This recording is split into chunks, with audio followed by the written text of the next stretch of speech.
Today I'm going to show you how to use the timer feature on the G-Shock G7900. So right now I've got it set to 10 minutes.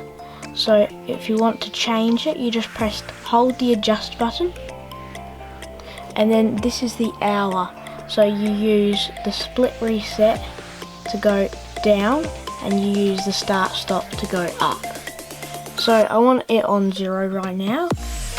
So now we're going to go to minutes. So to go to minutes, you need to press the mode button, and then it'll go to minutes. So we can adjust the minute.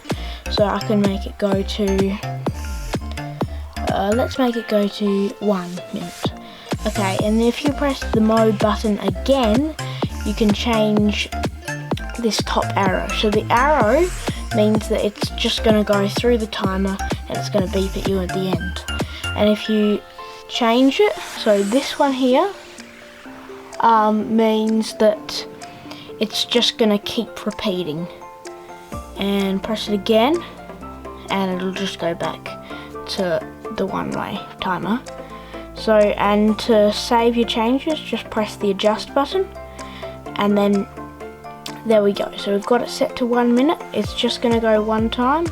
So to start it, we just need to press the start stop button, and then it'll start counting down. And if we want to stop the timer, we just press the start stop button again. And that is how to use the timer feature on the G-Shock G7900.